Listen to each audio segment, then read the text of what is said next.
আজ থেকে বহু বছর পূর্বে কয়েকজন যুবক একটা গুহার ভিতরে আশ্রয় নিয়েছে। এই যুবকরা কারা? এই যুবকরা কোন নবীর উম্মত ছিল? এই যুবকরা এই গুহার মধ্যে কতদিন ছিল? এক নম্বরের প্রশ্ন। দুই নম্বরের প্রশ্ন হলো, আজ থেকে বহু বছর পূর্বে একজন বাদশাহ গোটা পৃথিবীর মাশরিক থেকে মাগরিব, শিমাল থেকে জুনুব পর্যন্ত তন্ন তন্ন করে ঘুরেছে। এই লোকটাকে তার পরিচয় জানতে চাই। তিন নম্বরের প্রশ্ন, আত্মা বা রূহ কি? আমাদের ভিতরে যেটা আত্মা বা রূহ কি, এই সম্পর্কে আপনার কাছে জানতে চাই। তিনটা প্রশ্নের জবাব দিতে পারলে ওয়াদা করলাম কালিমার মালা আমরা গলায় নেব। আল্লাহর হাবিব কয়, চাচা আপনি আমারে প্রশ্ন করেছেন, আমি আপনার প্রশ্নের জবাব দেব, তবে আজকে নয়, আগামীকাল। ইল্লা রাহমাতাল লিল আলামিন ফি শানে হাবিবিহি ওয়া মাহবুবিহি ওয়া মা'শুকিহি মুখবিরাও ওয়া আমিরা ইন্নাল্লাহা ওয়া মালাইকাতাহু يصلون على النبي يا أيها الذين آمنوا صلوا عليه وسلموا تسليما اللهم صل على سيدنا مولانا محمد وعلى آل سيدنا مولانا وعلى آل سيدنا مولانا দয়াল নবীর ইশকের আগুন লাইগাছে যার কলিজায়, ঘরবাড়ি ছাড়িয়া তারা কান্দে বসে নিরালায়। আল্লাহুম্মা সাল্লি আলা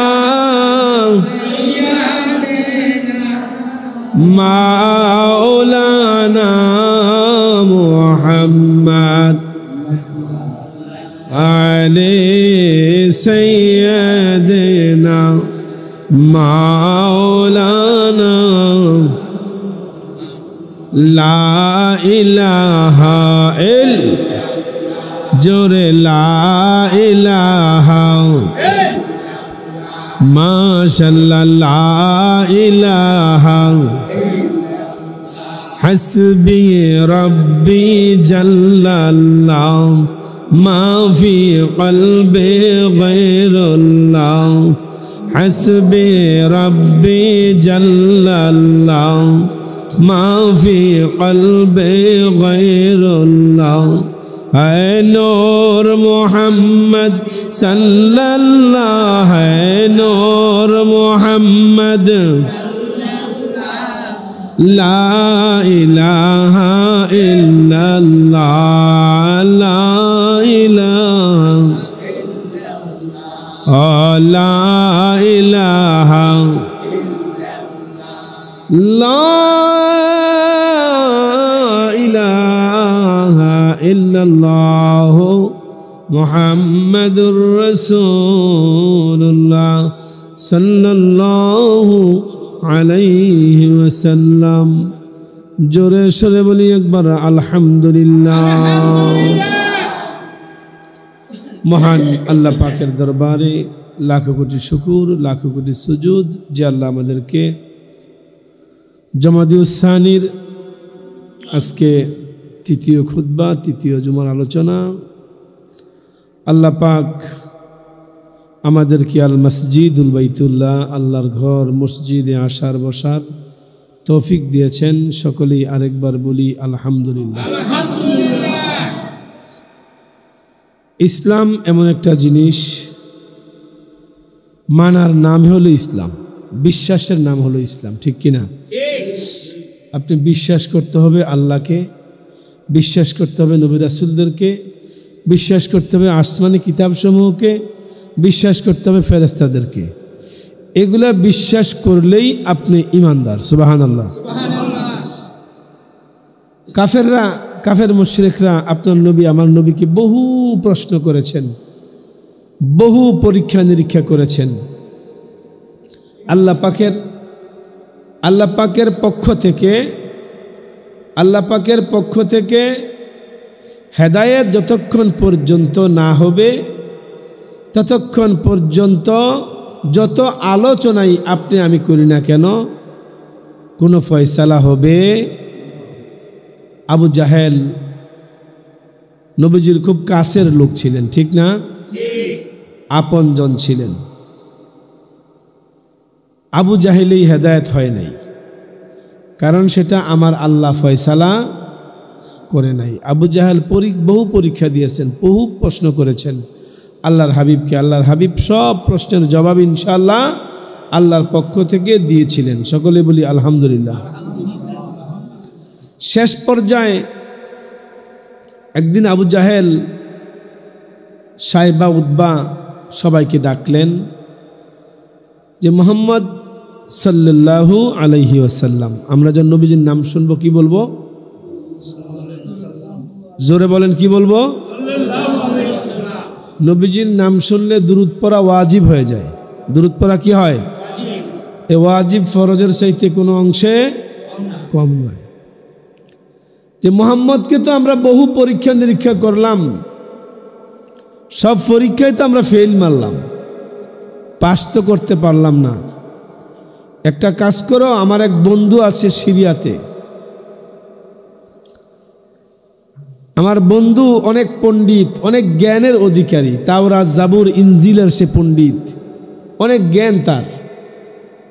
তোমরা যাইয়া আমার সালাম দিবা, সালাম দিয়া বলবা যে আমাদের নেতা আবু জাহেল আমাদেরকে পাঠিয়েছেন, আমাদের এখানে একটু সমস্যা দেখা দিয়েছে। কি সমস্যা? মুহাম্মদ নামে এক যুবক, সে নিজেই নবী দাবি করতেছেন, এক আল্লাহর কালিমার দাওয়াত দিচ্ছেন, আমরা তাকে নবী মানতে রাজি না। আমাদেরকে এমন কিছু প্রশ্ন শিখায়া দেন যেই প্রশ্নগুলা মুহাম্মদকে আমরা করব, মুহাম্মদ করতে না পারলেই আমাদের কাছে হেরে যাবে আর আমাদের ধর্মের মধ্যে সে চলে আসবে। জোরে বলি নাউজুবিল্লাহ। আবু জাহেলের নেতৃত্বে কয়েকজন লোক পাঠাইলেন সিরিয়াতে। খ্রিস্টান পাদ্রীর শরণাপন্ন হলেন। খ্রিস্টান পাদ্রী, আমাদের নেতা আবু জাহেল আপনার কাছে পাঠিয়েছেন। কেন পাঠিয়েছেন? মুহাম্মদ নামে এক যুবক দিনের পর দিন আমাদের বাপদাদার ধর্মের মধ্যে চুনকালি লাগাইতেছে। আমরা যে মাছের পূজা, অগ্নি পূজা, মূর্তি পূজা করতাম, এগুলার বিরোধিতা করতেছে। মুহাম্মদ এক আল্লাহর দাওয়াত দিচ্ছে, সে নিজেকে নিজে নবী বলে দাবি করছে, সে নাকি আল্লাহর পয়গাম্বর। আপনি আমাদেরকে এমন কিছু প্রশ্ন শিখিয়ে দেন যেই প্রশ্নগুলো আমরা মুহাম্মদকে করলে যাতে মুহাম্মদ আমাদের প্রশ্নের জবাব দিতে না পারে।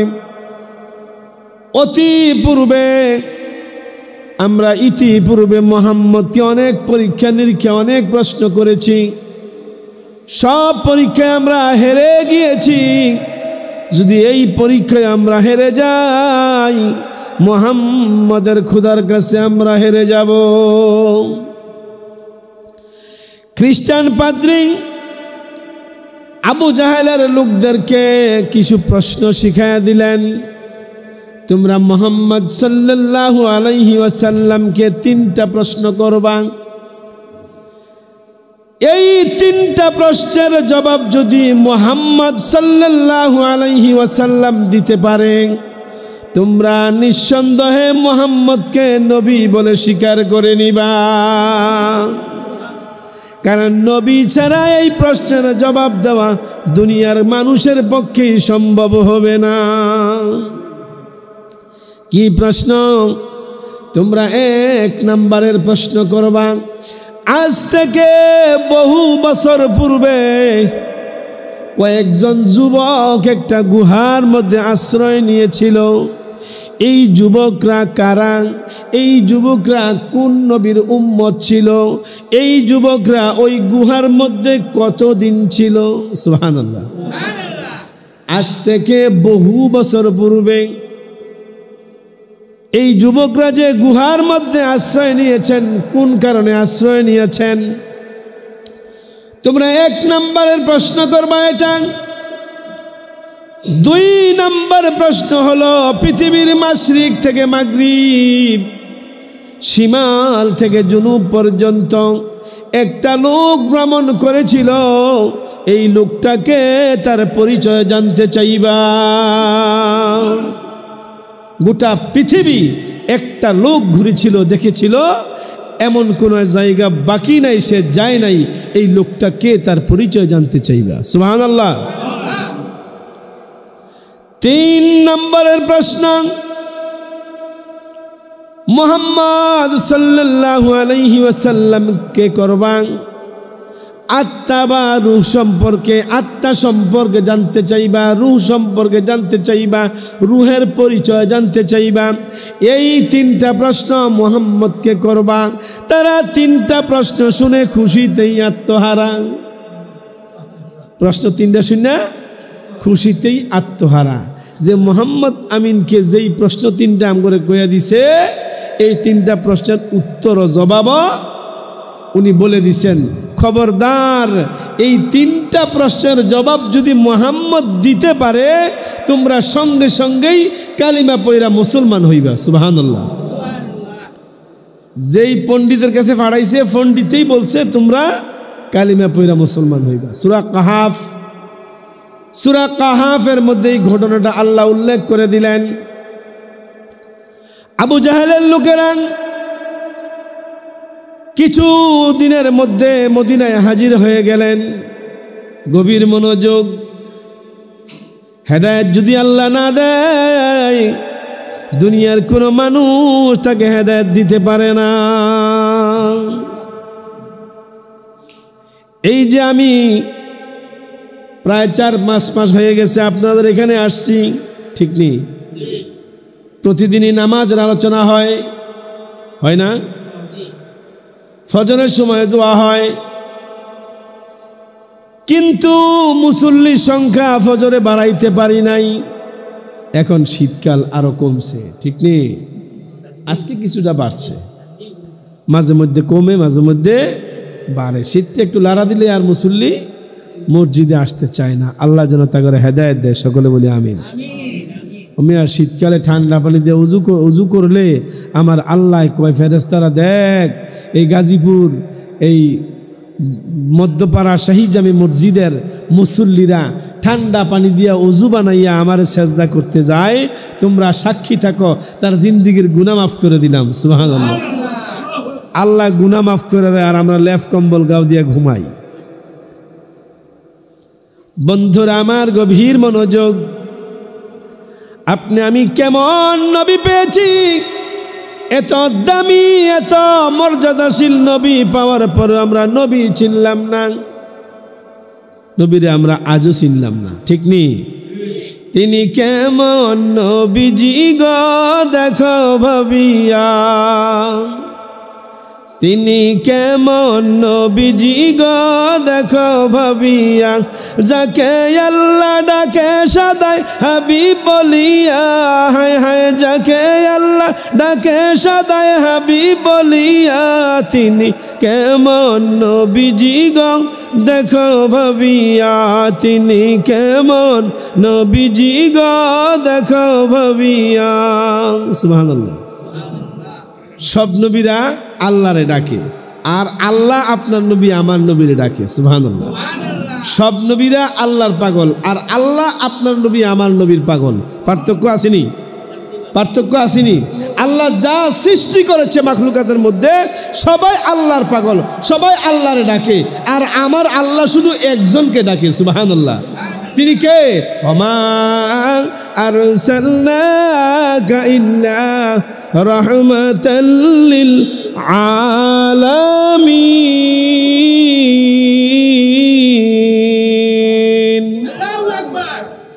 শুধু একজনকে আমার আল্লাহ ডাকেন, আল্লাহ ভালোবাসেন। এই নবীকে প্রশ্ন করেছেন তিনটা। কয়টা? তিনটা প্রশ্ন করেছেন। যাইয়া কয় নেতা আবু জাহেল, এমন তিনটা প্রশ্ন আমরা শুনে আসছি, আপনি কেন আপনার বাপ দাদারাও জানে না? আপনি জানবেন করতে, আপনার বাপ দাদারাও জানে না। মোহাম্মদের ফরের হিসাবে না। জোরে কর নাউজুবিল্লাহ। নবী জানবনি? নবী জানেনি? জানাই কে? জোরে কন। বন্ধুরা আমার, গভীর মনোযোগ। তিনটা প্রশ্ন আবু জাহেল শুনলেন। এবার আবু জাহেল আপনার নবী আমার নবীর দরজার সামনে যাইয়া কয়, বাতিজা মুহাম্মদ, তোমাকে আমরা বহু পরীক্ষা করেছি, বহু প্রশ্ন করেছি, আজকে তোমার কাছে আমার কিছু প্রশ্ন থাকবে। যদি তুমি আমাদের এই প্রশ্নের জবাব দিতে পারো, আমরা ওয়াদা করলাম। ওয়াদা কিন্তু আরো বহু করছে, ওয়াদা রাখছিনি। আজকে আমরা খাস ওয়াদা করলাম, যদি তিনটা প্রশ্নের জবাব দিতে পারো, আমাদের দলবল সহ সকলেই কালিমা পড়ে মুসলমান হয়ে যাব। চাচা, প্রশ্ন তিনটা বলেন। আজ থেকে বহু বছর পূর্বে কয়েকজন যুবক একটা গুহার ভিতরে আশ্রয় নিয়েছে। এই যুবকরা কারা? এই যুবকরা কোন নবীর উম্মত ছিল? এই যুবকরা এই গুহার মধ্যে কতদিন ছিল? এক নাম্বারের প্রশ্ন।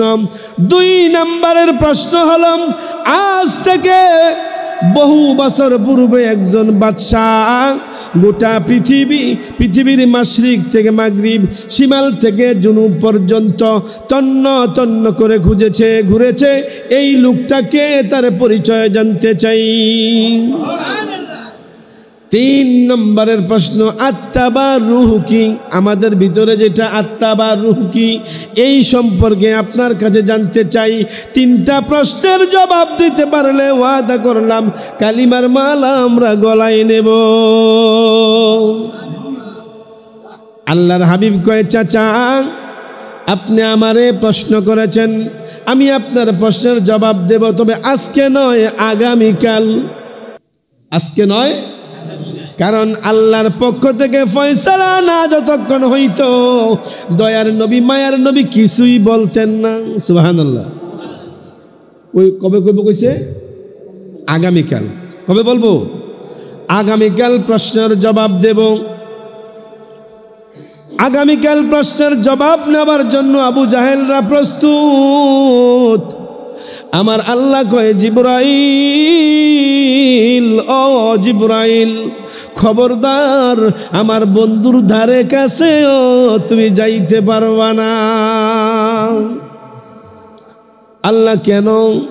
আবু জাহেল আমার বন্ধুরে প্রশ্ন করেছে, আমার বন্ধু নাকি আগামীকাল জবাব দেব। আমার বন্ধু আমি আল্লাহরে ছাড়া আগামীকাল প্রশ্নের জবাব কিভাবে দেয়? সুবহানাল্লাহ। আল্লাহর হাবিব কি বলছে? আগামীকাল। আগামীকাল। আল্লাহ এই সময় আল্লাহর হাবিবের পবিত্র জবান মুবারক থেকে একটা শব্দ ভুলে এনেছে। একটা শব্দ কি ভুলাইয়া রাখছে। এই ভুলটার কারণে নবী কিন্তু ভুল করতে পারেও আল্লাহ ভুলাইয়া রাখছে দুনিয়ার মানুষকে বুঝানোর জন্য। সুবহানাল্লাহ কোন যদি ওই দিন আবু জাহেলের প্রশ্নের জবাব দেওয়ার জন্য যদি নবী বলতো ইনশাআল্লাহ, যদি নবী বলতো ইনশাআল্লাহ আগামীকাল প্রশ্নের জবাব দেব, আমার আল্লাহ সঙ্গে সঙ্গে জিব্রাইলের মাধ্যমে ফয়সালা করে দিতেন। ইনশাআল্লাহ মানে যদি আল্লাহ সহায় হয়, যদি আল্লাহ রাজি হয়। সুবহানাল্লাহ। ওয়াজটা ভালো করে নোট করেন, ওয়াজটা ভালো করে নোট করেন। ভাই আগামীকাল আপনার বাড়িতে আমার দাওয়াত, আমার বাড়িতে আপনার দাওয়াত ইনশাআল্লাহ। কি বলবেন? যদি আল্লাহ সহায় হয়, যদি আল্লাহ রাজি হয়, ভাই আগামীকাল আপনার আমার বাড়িতে দাওয়াত, যাবো, কোনো অসুবিধা নেই, চিন্তা করেন না। ওই চিনি কথাটা আমার আল্লাহ কয়তে বলে যাইব গা, রাস্তার মধ্যে গাড়ির ভিতরে ফালাইয়া সিএনজি ধাক্কা দিয়ে হালাইয়া দেয়নি। আর যদি আমরা বলি ইনশাআল্লাহ, আমার আল্লাহ কয় আগামীকাল পর্যন্ত আমি তার জামিনদার হয়ে যাই। কারণ আল্লাহ সহায় থাকলে আল্লাহ রাজি। সুবহানাল্লাহ। সুতরাং ওয়াজ যেমন থাকবুনি, হ্যাঁ, সর্বক্ষেত্রে সর্ব অবস্থায়। আবার চুরি করতে যাওয়ার সময় কিন্তু এটা কোন যেত না, ঠিক বালা জাগাত কোন লাগবো, ঠিক না? সুযোগ জন পাইছি আগামীকাল ইয়ার বাইক ওই আশার ড্রাইভারের বাইক চুরি করবো ইনশাল্লাহ, হ্যাঁ, যদি এটা কই ওইব নি, ওই তো না, বালা জাগাত করো না, কেউ রগত ভাই ঠিক নি, হ্যাঁ, বুঝা লাইছে। বন্ধুরা আমার গভীর মনোযোগ। ও জিব্রাইল, আমার বন্ধু নাকি আমারে সারা প্রশ্নের জবাব দেব, আমার বন্ধু আমার সঙ্গে লাগাই নাই, খবরদার আমার বন্ধুর কাছে যাইবা না। জিব্রাইল পরের দিন আসে না, প্রশ্নের জবাব নবী দিতে পারে না। নবী পেরেশান, নবী অস্থির হয়ে গেছে। এই দিক থেকে আবু জাহেল, সাহেবা উতবা তার দলবল লইয়া নবীর দরজার সামনে হাজির। মুহাম্মদ, আমরা তোমার দুয়ারে হাজির হয়েছি, তুমি গতকাল বলেছিলে প্রশ্নের জবাব দিবা, আজকে কেন প্রশ্নের জবাব দিতেছ না? নবী বলছেন আমি আজকে ফয়সালা করতে পারি নাই, আগামীকাল দেব। আবার কি কয়? আগামীকাল দেব। এমনি ভাবে প্রশ্নের জবাব একদিন না একদিন ঘুরাইতে ঘুরাইতে 15 দিন অতিবাহিত হয়ে যায়। 15 দিন চলে গেছে, জিব্রাইল আসে না। আল্লাহর হাবিব প্রশ্নের জবাবও দিতে পারে না, কারণ আমার আল্লাহর বন্ধুর প্রতি একটু অসন্তুষ্ট হইলেন। কারণ আল্লাহ চাই আল্লাহর বন্ধুর উম্মতেরা যেন দুনিয়ার জমিনে এই ভুল না করে আমার আল্লাহকে ভুলে যায়। এই ভুলটা যাতে আমরা না করি, এই জন্য আল্লাহর বন্ধুর মাধ্যমেই আল্লাহ সিস্টেমটা চালু করে দিলেন। সুবহানাল্লাহ। বন্ধুরা আমার গভীর মনোযোগ। জিব্রাইল আমিন নবীর কাছে আসে না কয়দিন? 15 দিন। আবু জাহেলের দলবল এবার এলাকায় ঘুরতেছেন আর বলতেছেন, ওই যে মুহাম্মদের কাছে কে যেন আসতো, আজকে বহুদিন তার কাছে আসে না। আমার আল্লাহ মুহাম্মদকে ভুলে গেছে। আমার আল্লাহ মুহাম্মদকে ভুলে গেছেন, মুহাম্মদের কাছে আসে না। এই জন্য মুহাম্মদ আমাদের প্রশ্নের জবাব দিতে পারে না। আল্লাহর হাবিব দরজা বন্ধ করে সাজদায় লুটাইয়া কান্দে, মনিব দুস্থ আমার, কি এমন অপরাধ করলাম, কি এমন অন্যায় আমি করেছি? আজকে 15 দিন কাফের মুশরিকরা, আমার বংশের লোকেরা আমারে অপমান করে, লাঞ্ছিত বঞ্চিত অপমানিত করে, আপনি জিব্রাইলের মাধ্যমে কেন ফয়সালা করেন না? নবী কাঁদতে কাঁদতে সেদিন বেহুশ হয়ে গেছে। সুবহানাল্লাহ। নবী কাঁদতে কাঁদতে পেরেশান। আমার আল্লাহ কয়, জিব্রাইল, আমার বন্ধুর কান্নার আওয়াজে আমার আরশে আজিম পর্যন্ত কাঁপতেছে।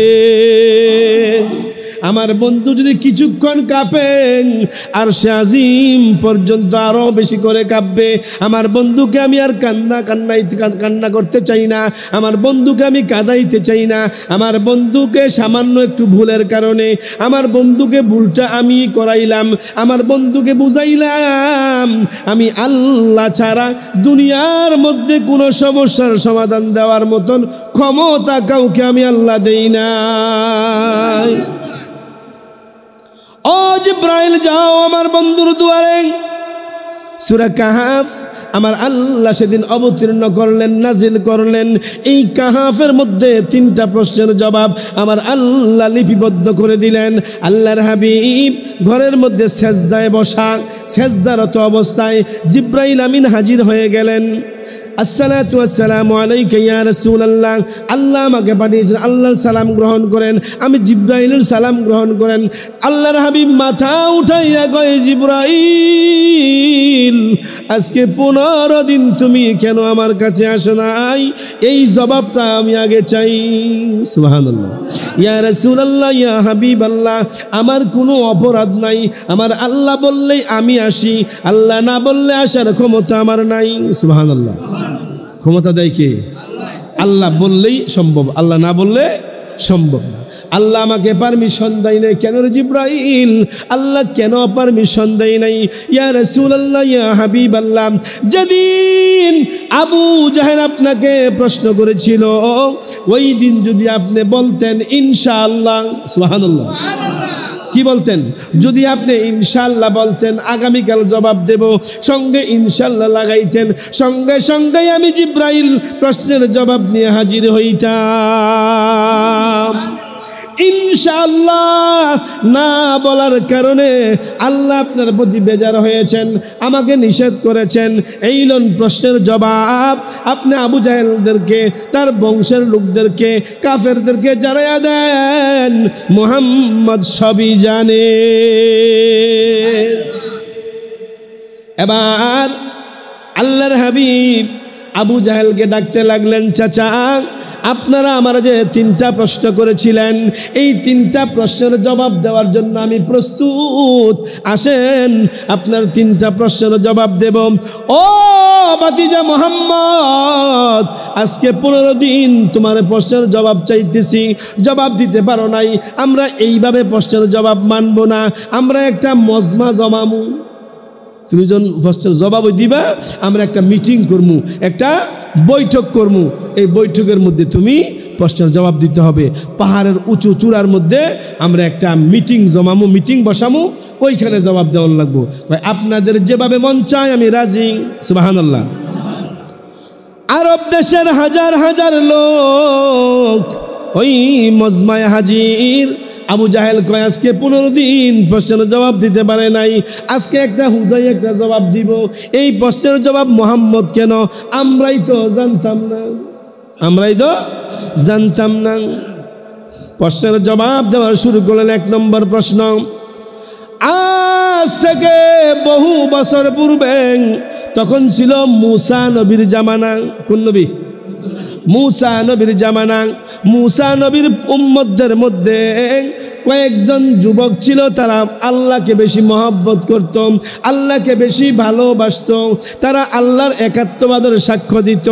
মুসা নবীর উফাতের পর ওই দেশের মধ্যে একজন বাদশাহ নিযুক্ত হলো, তার নাম ছিল দাকিয়ানুস।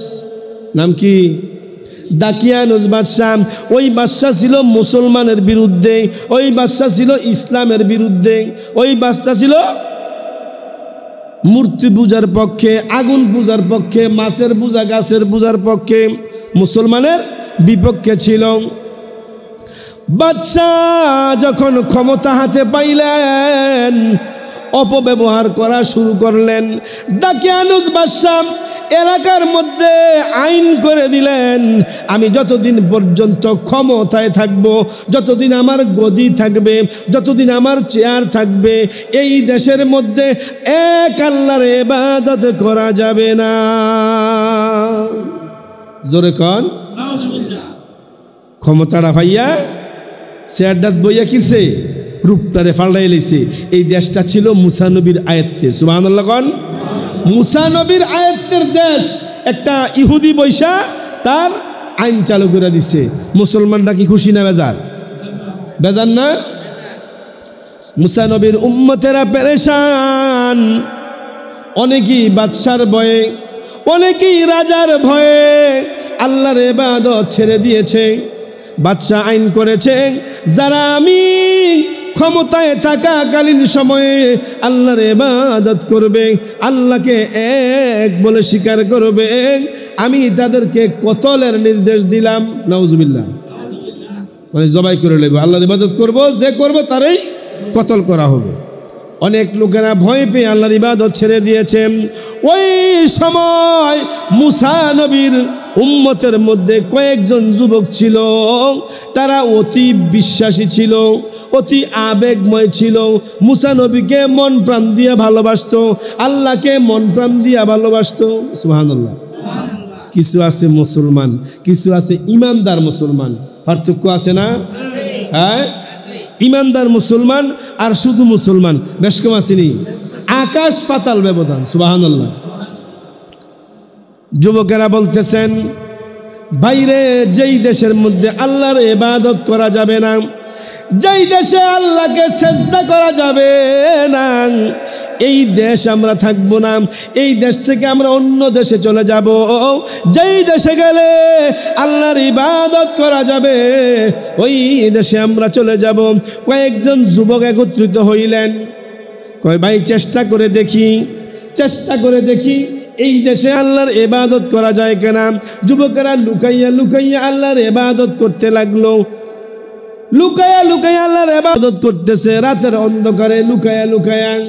হঠাৎ করে একদিন বাদশার লোকদের কাছে ধরা পড়ে যায়, বাদশার দরবারে হাজির করে বাদশা তাদেরকে সান্ত্বনা দিলেন, তাদেরকে বুঝাইলেন, এবার তোমাদেরকে প্রথম বিদায়, প্রথমবার তোমরা ইবাদত করেছ, তোমাদেরকে মাফ করে দিলাম। পরবর্তীতে যদি আমরা শুনি তোমরা আল্লাহর ইবাদত করেছ, ওই সময় তোমাদেরকে ক্ষমা করা হবে না, কতল করা হবে। ঈমান কি জিনিস? ঈমান কি জিনিস? একটু মনোযোগ দেন। আমরা তো এক কাপ চা খাইয়া ঈমানটা বেচা লাই, কি খাইয়া? এক কাপ চা খাইয়া ঈমানটারে বেশি। হুজুর কেমনে? ওই নির্বাচন আইলে বেছেন, ঠিক না? ও কোন সময় আইলে? নির্বাচন আইলে ভোট একটা 5 জনের চেয়ে বেশি, বেশিনি বেশিনি, এখানে ঈমানটা জায়গা। এটা কই যাচ্ছে না তো, এটা তো মুসলিমরা কই যাচ্ছে না, অসুবিধা কি?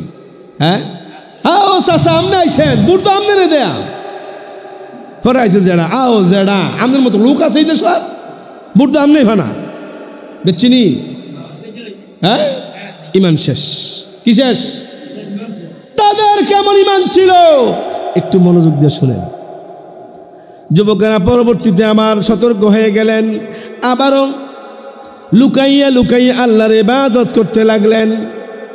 আবার ধরা পড়লেন, আবার বাদশা তাদেরকে শাসাইলেন, যদি তৃতীয়বার তোমরা ধরা পড়ো আমার প্রতিমার কসম।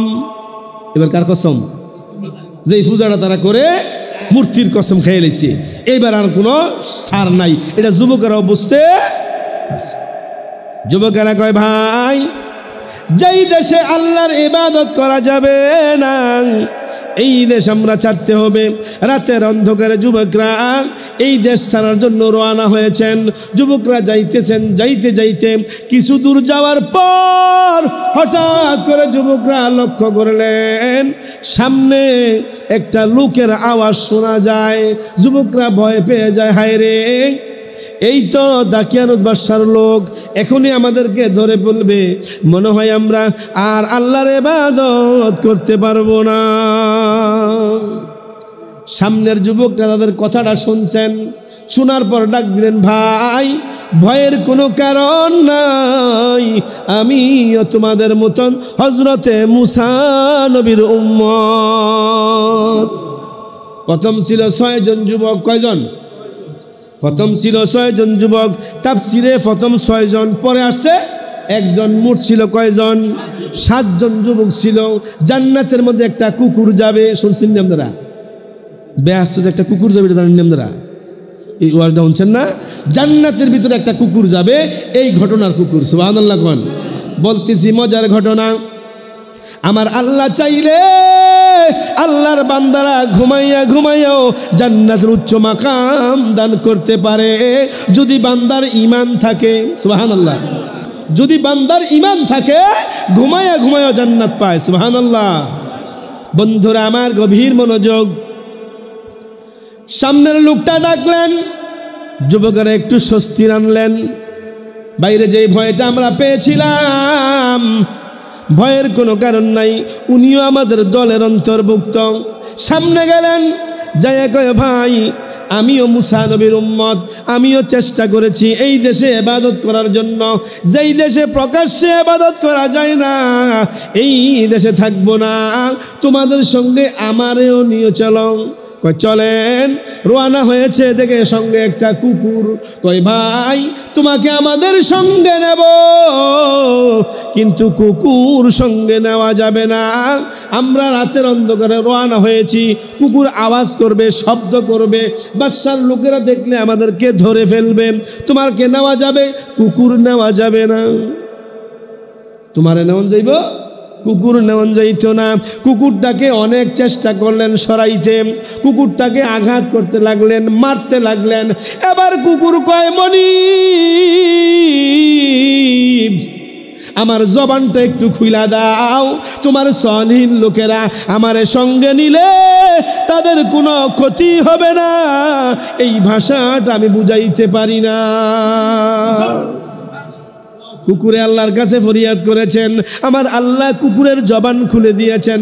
কুকুর কয় আল্লাহর প্রেমিক মুসা নবীর উম্মত, তোমরা ভয় করতেছ, আমাকে তোমাদের সঙ্গে নিলে তোমাদের ক্ষতি হবে, তোমরা আল্লাহর ইবাদত করার জন্য দেশ ছাড়তে রাজি হয়েছ, তোমাদের সঙ্গে আমাকে নিয়ে চলো।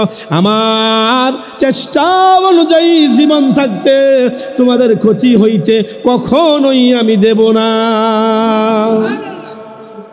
যখন কুকুরের জবান খুলে যায়, লোকেরা বুঝতে বাকি নাই, এই লোকটা, এই কুকুরটাও আমাদের সঙ্গী হইতে চাই। কুকুরকে সঙ্গে লইয়া সামনে অগ্রসর হইতে লাগলেন। কিছু দূর যাওয়ার পর হঠাৎ করে নজর করে দেখলেন পূর্ব আকাশটা আস্তে আস্তে ফর্সা হইতেছে। আকাশ ফর্সা হইলে, সূর্য উঠলে তখন কি অন্ধকার থাকে? থাকে না। যুবকেরা কয় ভাই আমরা তো দেশ এখনো ছাড়তে পারলাম না, আরো বহু রাস্তা সামনে রয়েছে, এখন আমাদের কি উপায় হবে, কি অবস্থা হবে? কয় ভাই ভয়ের কোনো কারণ নাই, এই এলাকাটা আমার, এই এলাকাটা আমার, এই এলাকায় আমি বহুদিন বকরি চড়াইতাম, দুম্বা চড়াইতাম। এই এলাকার মধ্যে যখন প্রচণ্ড রৌদ্রের তাপ হইতো, তাপ উঠতো, আমি একটা গুহার মধ্যে যাই আশ্রয় নিতাম। চলো যাই আমরা ওই গুহার মধ্যে একটু আশ্রয় নেই, যখন আমার রাত্র হবে আমরা আবার আমাদের গন্তব্যে রওনা হব। যুবকেরা চিন্তা করলেন, যেই বুদ্ধিটা দিছে বুদ্ধিটার মধ্যে যুক্তি আছে, যুক্তি আছে। এখন আমরা একটা গুহার মধ্যে আশ্রয় নেই। যুবকরা গুহার ভিতরে ঢুকলেন। সারা রাত্র তারা হাঁটা চলাফেরা করেছেন, শরীরটা ক্লান্ত। যুবকেরা কয় ভাই আমরা এখন একটু এখানে বিশ্রাম নেব, যেহেতু আমরা আল্লাহ রাস্তায় রওনা হয়েছি, চলো আমরা আল্লাহর কাছে বলে একটু বিশ্রাম নেই। যুবকেরা আল্লাহর কাছে কি বলে? আল্লাহুম্মা বিসমিকা আমুতু ওয়া আহইয়া। সুবহানাল্লাহ। এটা কোন সময় পড়ে? কোন সময় পড়ে? ঘুমানোর আগে, ঘুমাইবার পূর্বে এই দোয়া পড়ে। যুবকরা যখন এই দোয়া পড়ে আল্লাহর হাতে আমানত হয়ে সুপর্দ হয়ে ঘুমাইলেন। আমার আল্লাহ কয় ফেরেশতারা রে, আমার যুবকদের জন্য আমি আল্লাহ জামিনদার হয়ে গেলাম। আল্লাহর কাছে আমানত হইলে, আল্লাহর কাছে সুপর্দ হইলে আল্লাহ কি হয়? আল্লাহ জামিনদার হয়ে যায়। যুবকেরা গুহার মধ্যে ঘুমায়া গেছে। আল্লাহর কাছে বলে যুবকরা ঘুমায় গেছে, যুবকরা ঘুমাইতেছে। আমার আল্লাহ কয়, ও চন্দ্র সূর্য, আমার সালিহীন লোকেরা, আমার বন্ধুরা গুহার মধ্যে ঘুমাইছে, খবরদার যখন গুহার উপর দিয়া যাইবা এই গুহার ভিতরে কিন্তু আলো লাগাইতে পারবা না, একটু হেলে দিলে যাইবা যাতে গুহার মধ্যে আলো না পড়ে, আলো পড়লে ঘুমের ব্যাঘাত হয়। ঠিক নেই? আলোর মধ্যে ঘুমাইতে আরাম না অন্ধকার আরাম? অন্ধকার আরাম না? সূর্যের তাপ গুহার মধ্যে লাগাইতে দেয় না। আল্লাহওয়ালা হইলে, আল্লাহরে মহব্বত করলে, আল্লাহরে ভালোবাসলে আমার আল্লাহ দুনিয়ায় শান্তি দেয়, গুহার মধ্যেও শান্তি দেয়। আর বহু কথা এখানে আছে, অনেক লম্বা আলোচনা। যুবকরা গুহার মধ্যে ঘুমাইতেছে, আল্লাহ চন্দ্র সূর্যকে স্টপ করে দিছে, বন্ধ করে দিছে, যাইবা আইবা গুহার মধ্যে আলো লাগাইতে পারবা না। যুবকরা গুহার মধ্যে ঘুমায় থাকুক, আমরা এই দিক দিয়ে একটু অন্য কথা কই না, কি কন? কারণ জুমার দিন তো নির্ধারিত সময়, এই সময় মতোই আপনার ওয়াজ যত মজাই লাগুক আর কোনো বাও নাই, কারণ সময় শেষ হয়ে গেলে ওয়াজের কোনো সিস্টেম নাই।